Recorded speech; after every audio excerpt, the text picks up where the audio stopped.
Hello, and welcome back to another episode of Spilling Tequila. My name is Ariana Canner, and I am your host. It's really, really cold outside. I fear that I'm on the verge of frostbite. I'm tired of the East Coast winters. They're so unpredictable, and it says it feels like it's 5 degrees outside. I don't know. I want to go somewhere warm. Actually, I need to get a blanket. Okay, I have a blanket, but look, okay, if you're watching this, these sweatpants that I'm wearing are these brown Juicy Couture velour sweatpants that I've had since I was in 8th grade. I love them a lot. They bring back so many memories, nostalgia. When I was younger, I used to buy so many sweatpants. I had more sweatpants than I have now, and I have a lot of sweatpants. So sweatpants just always have been a very important part of my life.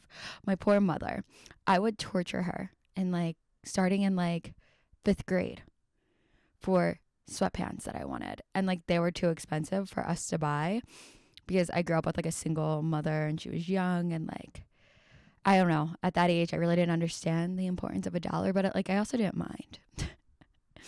But whatever, they were too expensive for us to buy. So I would go on eBay, and my mom would go on eBay, and we would find cheap Abercrombie sweatpants and Juicy sweatpants and Hollister. And I had such a large collection, I would wear them all the time. And honestly, maybe that's when I learned how to get some bargain for your buck for your bargain. I don't know if that's even it, but whatever it is, I didn't care. And honestly, I say you grow out of it, and I'm wearing a pair of sweatpants now. Whatever. They just mean a lot to me, and I'm so happy that I still have them. So, what have I been up to lately? Well, I've turned a new leaf, and I'm not drinking. And because it's January and it's dry January, I have to make it my whole personality trait. I'm in my sobriety era. And honestly, I'm bored, but not bored to the point that I want to drink. Yeah. I do think that the cold weather that I hate so much is helping with dry January. Dry fucking freezing January. Another thing, I watched last episode. I mean, I had to sit there and edit it. Talk about humbling yourself. Try editing a video of yourself for a podcast or for anything. But I said fuck so much. Every clip that I had to create to post on social media says fuck. And I promise I didn't know I said it that much. I'm not doing it to be I'm cool. I say fuck.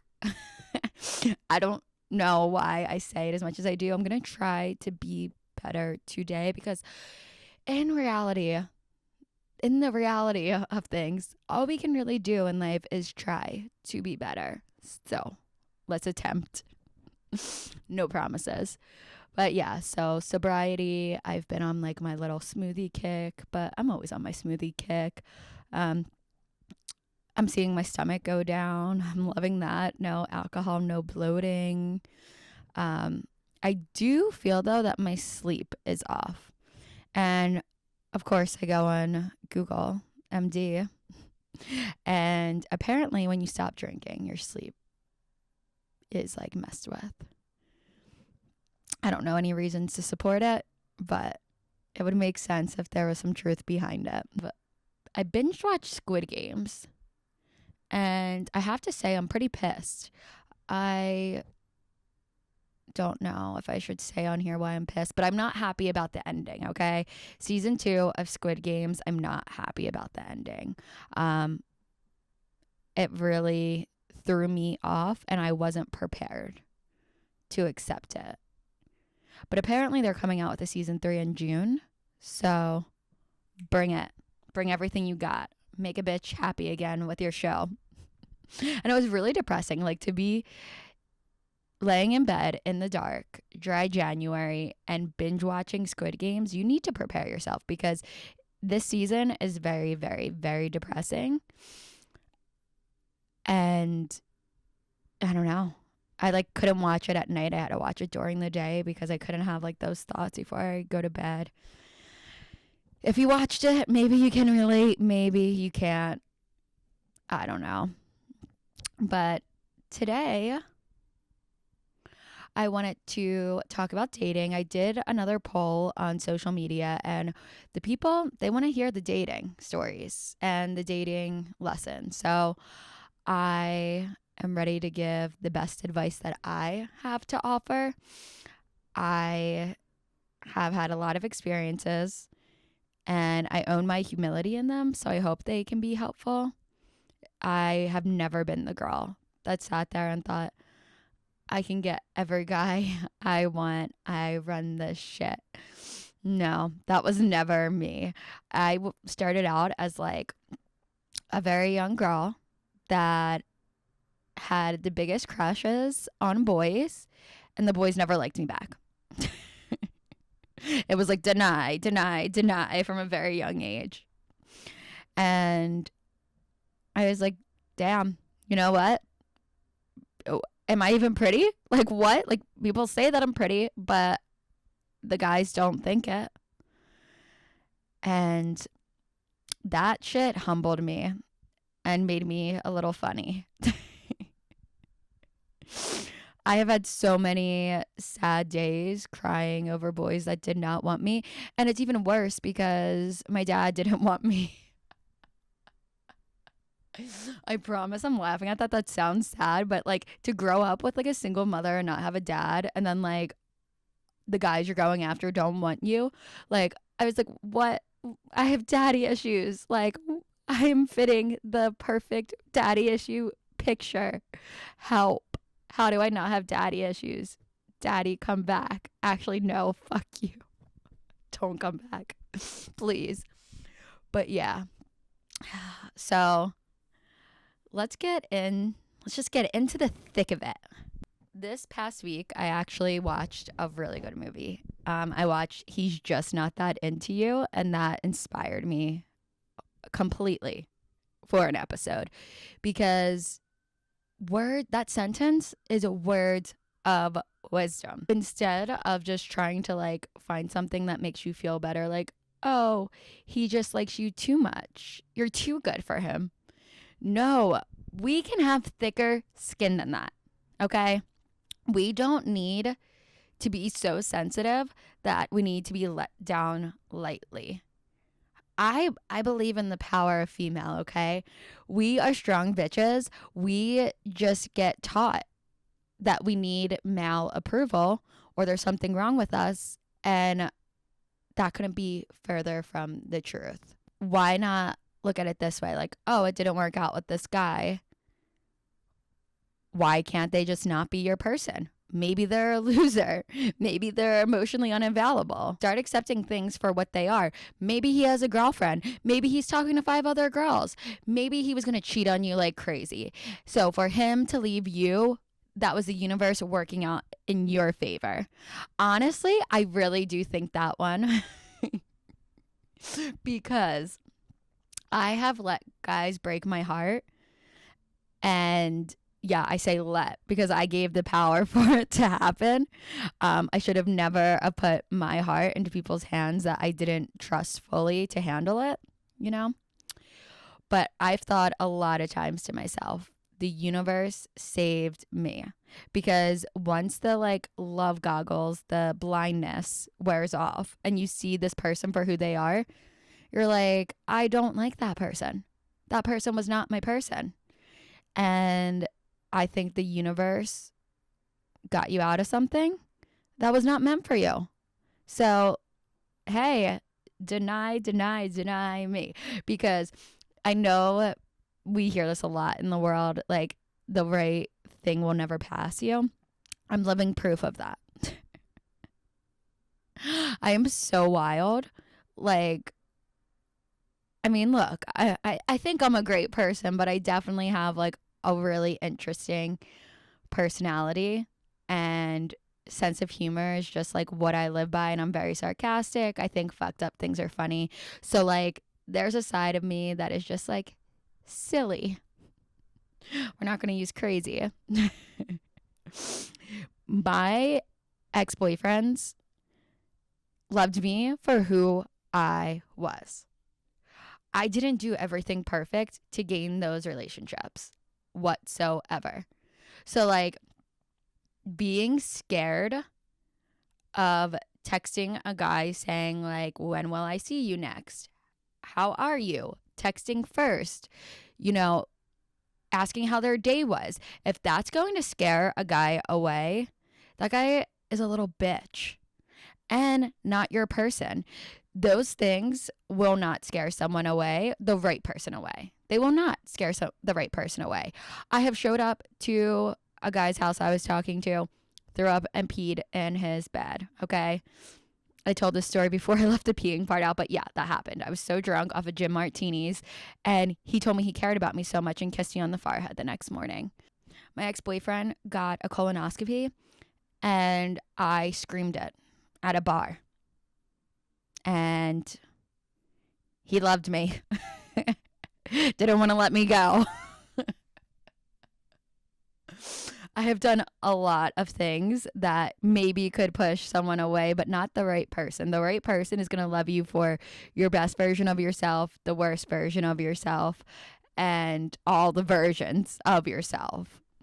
I really don't know why the dating culture has to be the girl doesn't like the guy, and then the guy wants what he can have and chases. Two things that are really wrong with that.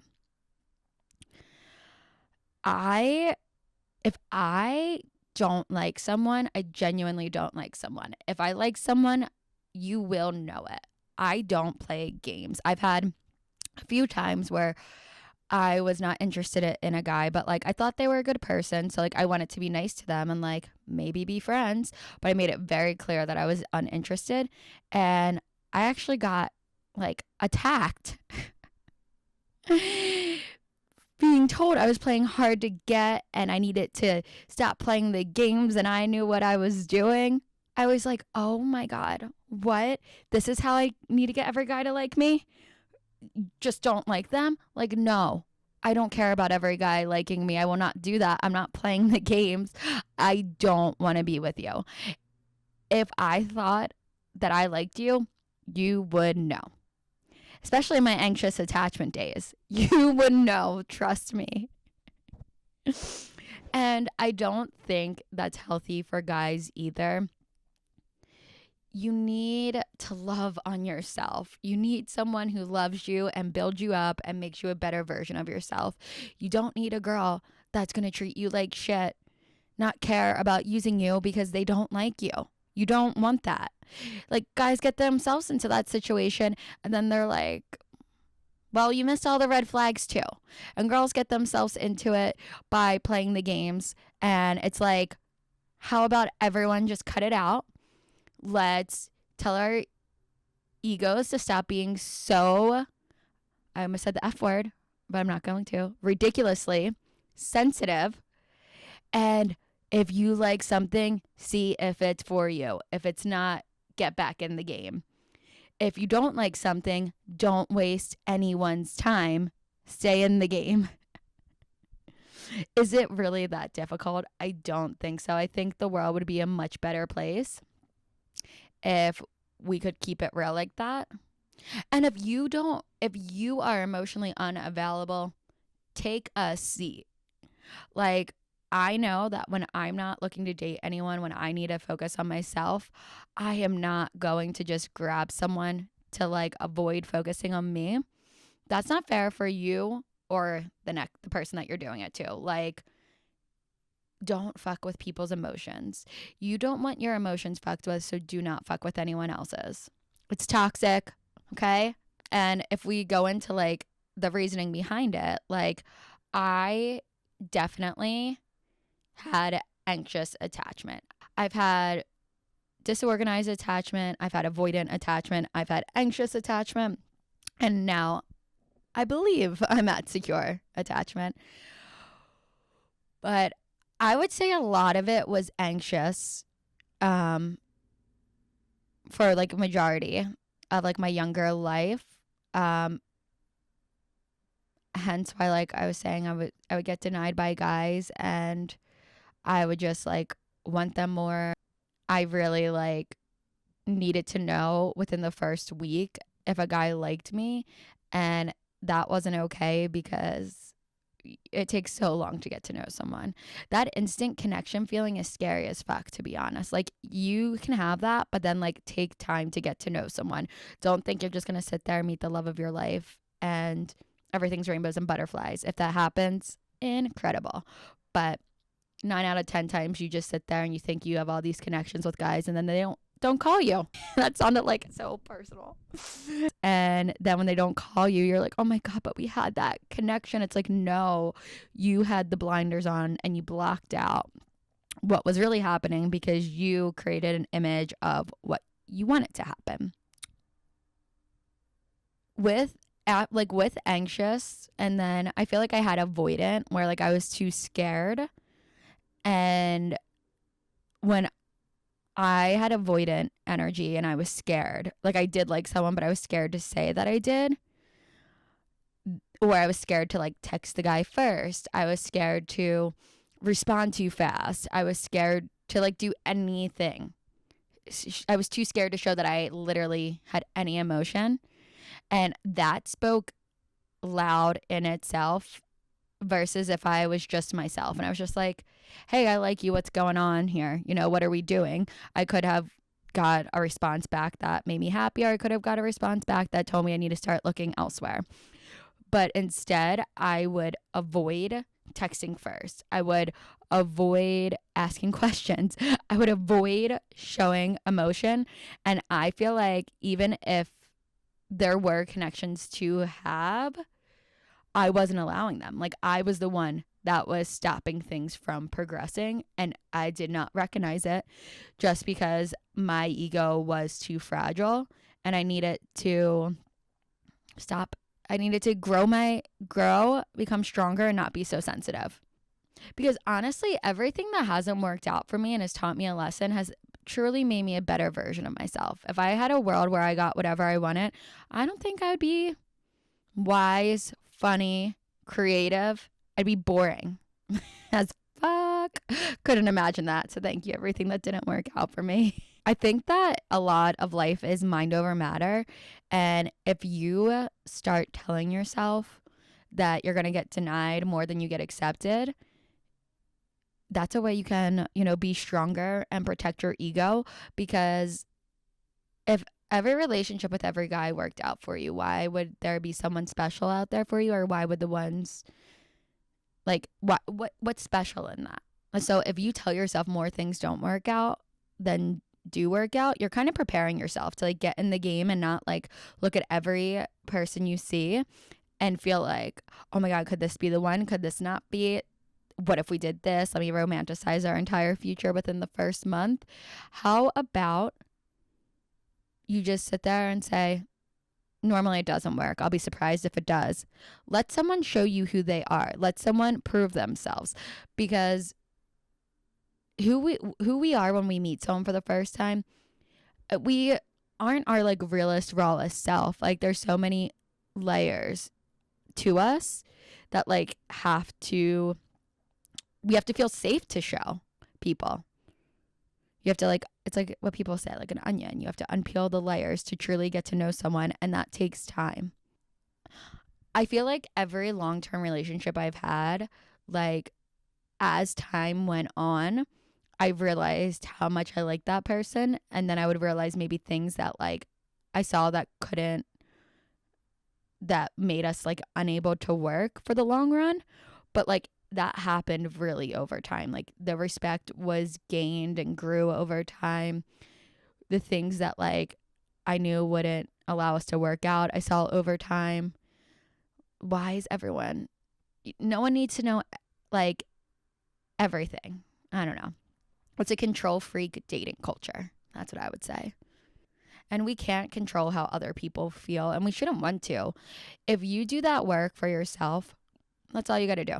It's just that easy. Just work on yourself and then you're good. No. If you can only control yourself, your emotions, and how you feel, you really have to stop putting your emotions in the hands of other people, because other people aren't always there. And they have to care about themselves more than they have to care about you. So you need to do the same. No one should define you. That's not you. Someone can make you feel better and notice the things that you notice and like about yourself, can help you like notice the things you need to work on, but that shouldn't define you. If you're happy with yourself and you respect yourself, the people around you will do the same. And the people that aren't meant to be there can go do whatever they do best. Okay, this one I have been so unbelievably guilty of. Stop making excuses for people. What do I mean when I say that? Well, let me just do a little story time. So I was talking to this guy when I was very, very vulnerable. That's where all my worst dating stories come from. My vulnerable moments in my life where I let my guard down, but I learn. I wasn't necessarily looking for a relationship because I was vulnerable and I had things I needed to like work on within myself. But it was just like a fun dating distraction. And I let my guard down like crazy. This guy was also pretty good at gaslighting, but no. I need to take accountability for this one. So this guy had taken me out to drinks, no dinner. And normally, like, if I wanted to date someone, I would have been like, drinks? No, we're getting food. Feed me. Don't let me starve. But guard was down and I was having, I guess, like a good time. I don't know what I was having with this guy. And he kept asking me to hang out, but food wasn't involved. And me, my friends, and my mother were all taking bets if he had an eating disorder, if he had IBS, or if he had a tapeworm and couldn't stop uncontrollably eating, because he did eat at my house the one time and he like ate my entire fridge. So I thought maybe like he had a tapeworm, ate like crazy, had IBS afterwards. My one friend was like, I'm voting like eating disorder. It was crazy. Finally, when I'm ready to walk out of the situation, I get dinner and turns out he eats. I have to say, I look back and I'm like, you fucking idiot, Ariana. Like, you dumbass idiot.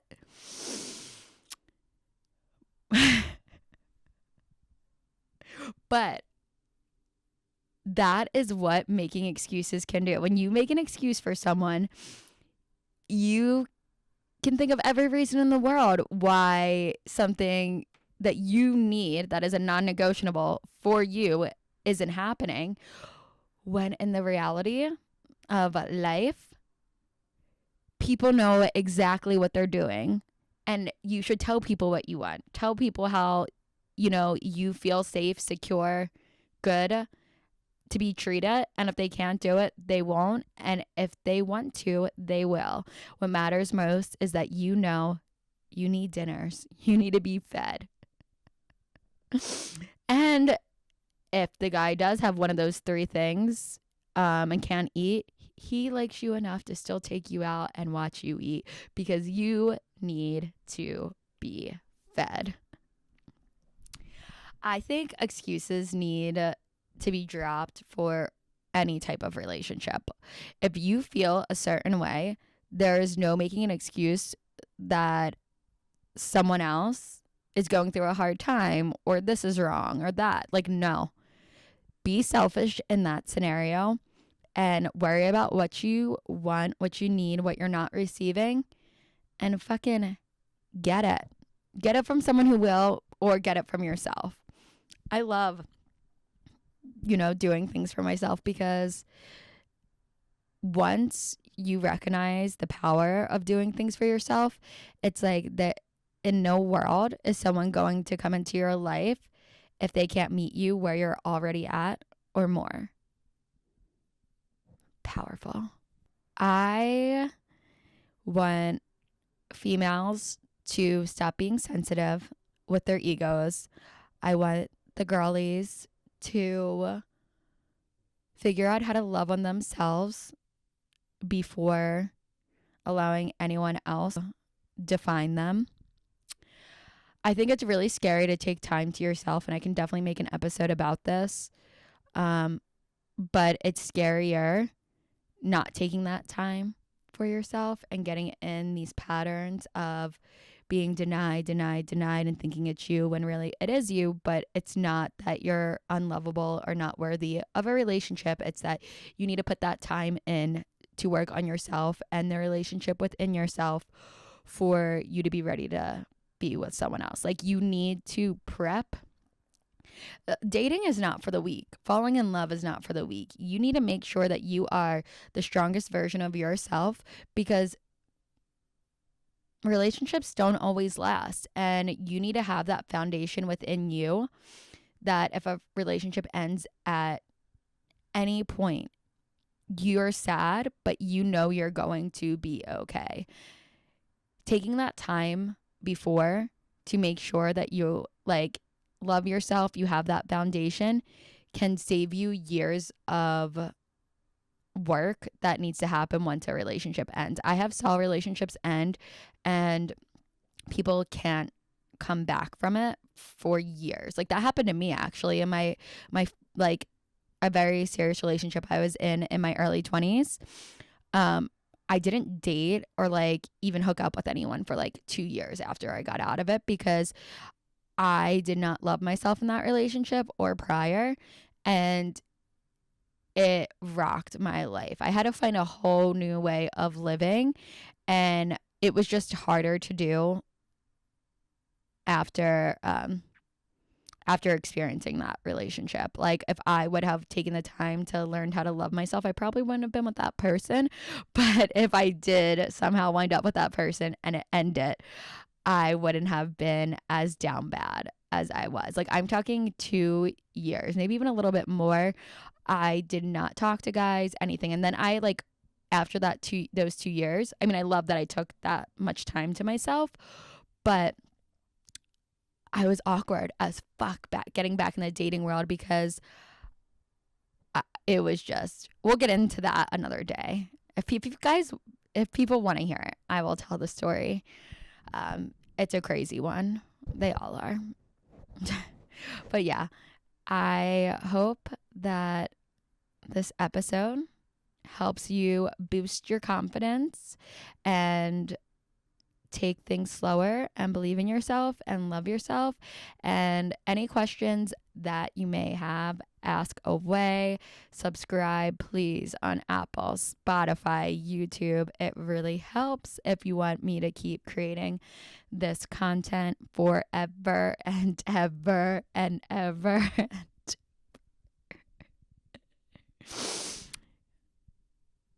Yeah.